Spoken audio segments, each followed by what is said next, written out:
So tonight we got with us the amazing trio from San Francisco, Ben, Eric, and Andy, better known as the M Machine. How are you guys? Good. Doing fine. Very good. So recently you just released Metropolis Part 2 on OWSLA. Could you explain the process about it?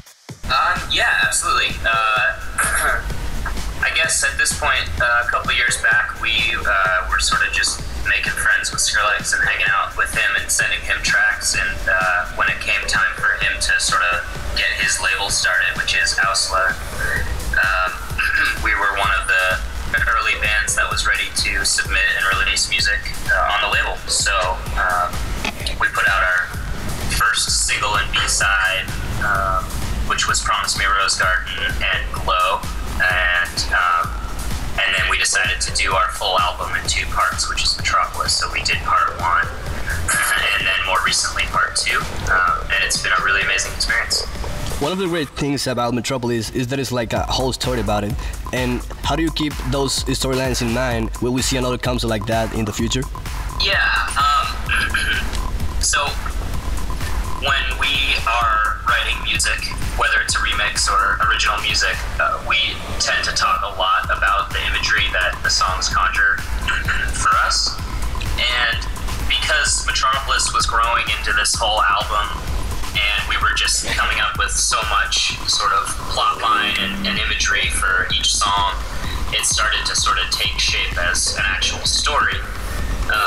And we figured, it was going to be an all-digital release, and there hasn't really been a real sort of reinterpretation of liner notes in the digital realm, except for maybe interactive content, or we really wanted to do more of a traditional liner note that features some art relating to the song and the storyline that was running in our heads when we were writing it. And so that sort of just grew into basically a short story where each song on Metropolis is a chapter in the whole story. And we will see another concept like that in the future? I mean, we definitely won't just repeat the same shtick. I mean, we absolutely are always going to be applying imagery and sort of like exploring the storyline of a song in different ways. But we haven't really decided if we're going to do sort of, our next releases as a cohesive album. There certainly would be an album in our future, but I think in general we will absolutely keep trying to make emphasis on imagery and storyline relating to our music. Yeah, in the future, we've talked a little bit about ideas like moving into a different medium, doing something like a movie or a comic book or something more interactive. Maybe working with a video game company or something to do something that's just a little more interesting and allows us to paint a bigger picture than we can with just the music by itself. And how did you guys get into electronic music, and what are your main influences? Well, we sort of all started out the same in terms of songwriting. We all started playing piano and guitar when we were growing up and writing our own songs. But then we really sort of got into electronic music in, I would say, the mid-2000s, like 2005, 2006, and 2007. I studied abroad in college in Berlin, Germany, and I just sort of got exposed to all different types of electronic music, and sort of opened my world musically when I was over there. And I came back and shared all the music I had heard about over there, and shared that with Swardy here, or Ben. And then after college, we went out to music school in San Francisco, and we met Andy, and we all just started writing electronic music together, and it just sort of blossomed from there. And I would say influence-wise, we get influence from all different types of music. I mean, it's sort of hard to put it on like one genre specifically, but for me, I listened to a ton of 80s music growing up, so anything like Depeche Mode or Joy Division or Duran Duran or The Cure or any of these like synth pop bands were a big influence for me. But for the other guys, it's like Radiohead and the Smashing Pumpkins and jazz music and everything. So it's we take influence from everything and just not genre specific. And now we got a music break. Could you guys present the track and talk a little about it? Yeah, so first track we'll play is The Palace. This song features vocals from Blake Hazard, who was the lead singer of a band called The Submarines, and someone we were a really big fan of. And when we sent her the start that we had for this song, she was down right away, which is exciting for us. And she totally nailed it. So this is our first sort of foray into dubstep, and it's the first track on the second half of our album, Metropolis Part 2.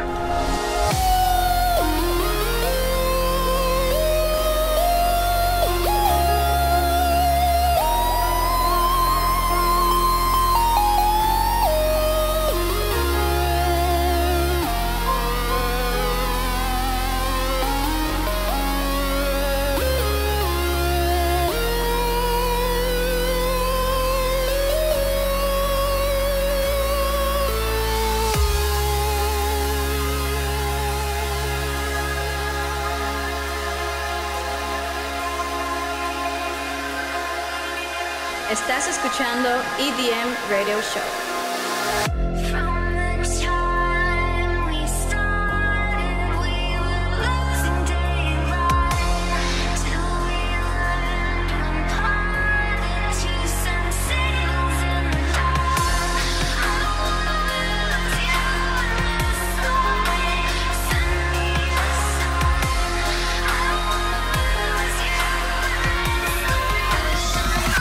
Quiet style.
Estás escuchando EDM Radio Show. So back in the interview now. So Andy is the responsible for the big M above you on the live shows. How did that work, and was it hard to create it? Are you guys thinking about adding something more to the aspects of the stage? So it's funny that you bring that up, and especially that last question, because I'm actually working on that right now as we speak. I'm actually putting together some video content for our new show. The new show is basically a virtual 3D version of our real M. But it can do all sorts of video tricks, and we have a lot of people who we've worked with to make a really cool video version of the show for big LED screens at festivals and nightclubs and stuff like that. To answer your other questions, right from the beginning of the project, we wanted to do something on all fronts of the project. So we wanted to do something creative musically. We wanted to do something creative story-wise, like you've already brought up with our story and our imagery. And we wanted to do something really interesting for the live show.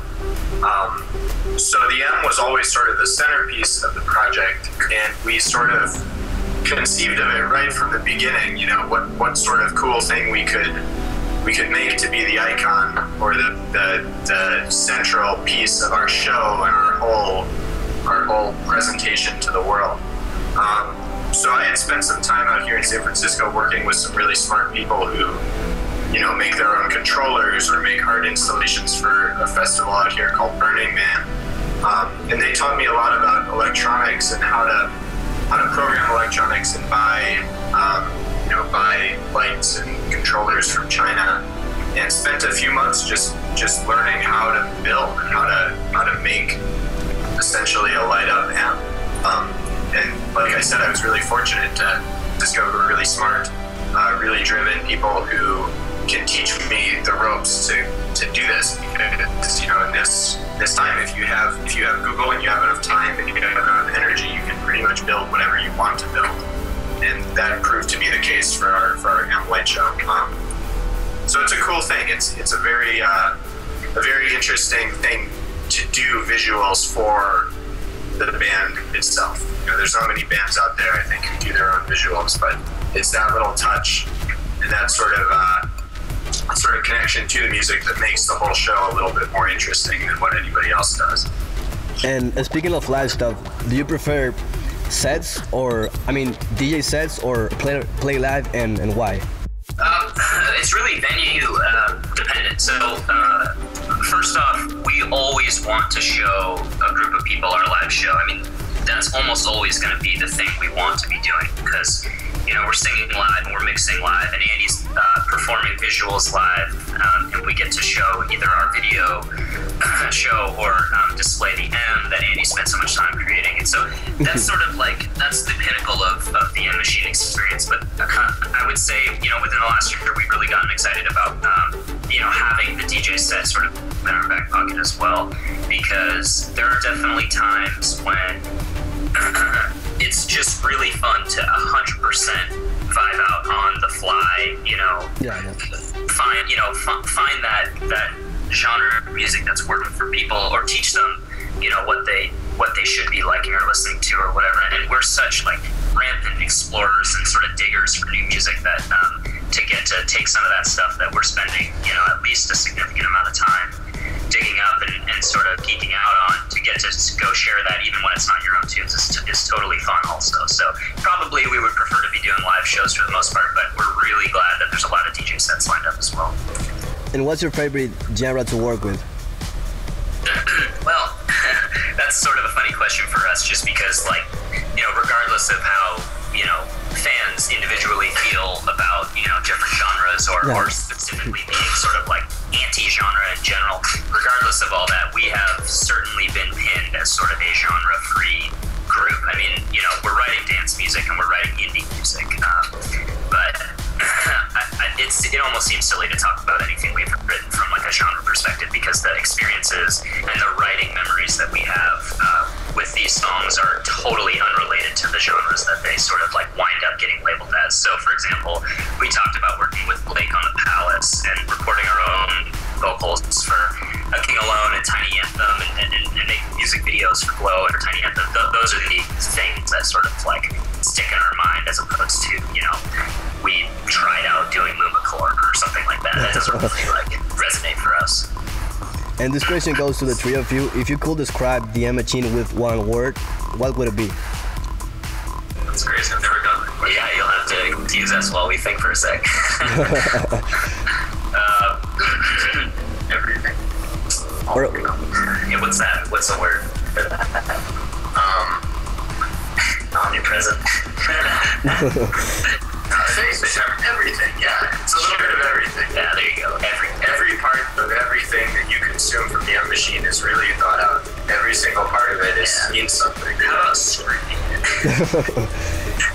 So, you got some pretty cool gigs coming out. Which one are you most excited to play? Let's see. Well, I guess right now, what's most exciting for us is that we're getting back on a bus. It's hard to say which specific date will be, the best or whatever. And I'm sure there's going to be a lot of good ones. But we're going out on tour with Marcus Schultz for about a month, April 10th to May 10th, on his first American bus tour, which is called the Screen Tour.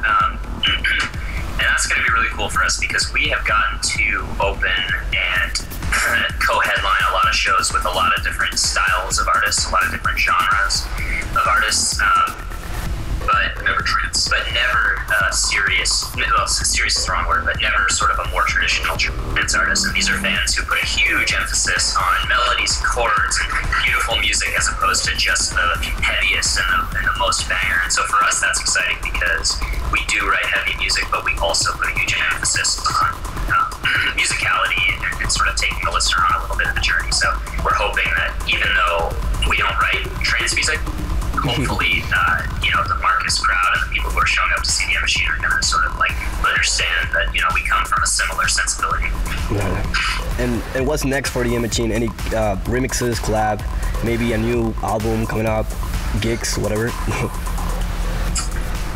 We have a lot of ideas in the works right now. Nothing has been completed as far as singles or new EPs or anything, but we're trying a lot of stuff out right now. We're sort of in that mode where we're just, throwing tons of ideas against the wall and see what sticks.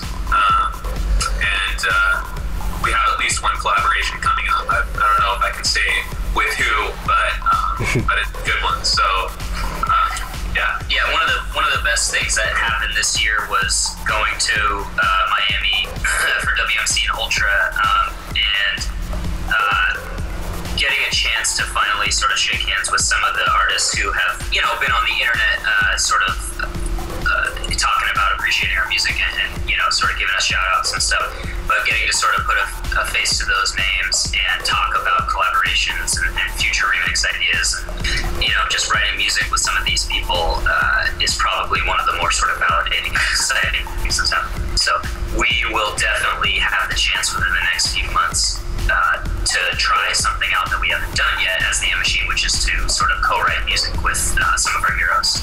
And I wish we could be a little more specific, but in due time. So now we got another track, but before we go into that, thanks a lot. Thanks for your time, and it's been a pleasure, and hope we can have you back here at the EDM Radio Show. Yeah, we need to get down to the DR. This is a Dominican thing, right? Yeah. And can you say something to your fans? What are you saying? I was saying we need to get down there. I imagine that you could probably tell us a little bit about the culture in the EDM scene on the islands. Yeah, the people's crazy with you. It's like always like, man, and every time you go to a gig or something, there's always like the M Machine playing and things like that. That's pretty exciting for us to hear since we haven't been able to play a show down there yet. Yeah, can you say something to your fans here? Yeah, absolutely. We are Swardlick, Eric, and Andy from the M Machine, and we're excited to plan something in the Dominican Republic, and totally honored that people down there are listening to our music, so thank you very much. And getting back on the track, could you guys present it again and tell us something real quick about it? So this is Moon Song. It's the fourth track from Metropolis Part 2. It's sort of is a progressive house, but mixed with techno, sort of just, straight ahead, standard M Machine track, kind of weird and out there, but, definitely a good opener for DJ sets and everything. So, yeah, Moonsong, here we go.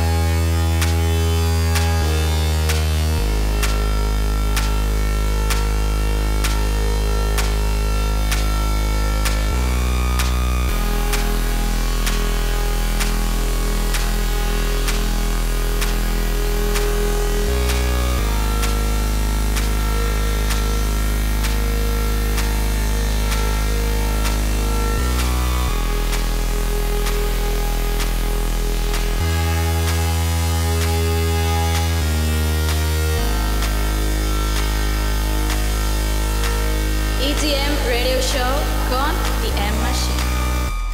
Will I remember when you looked me in the eye, my friend? Back in no time, you said 1,000 years ago. Well, I wanna know, where do we go from here? Where do we go from EDM radio show.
EDM radio show.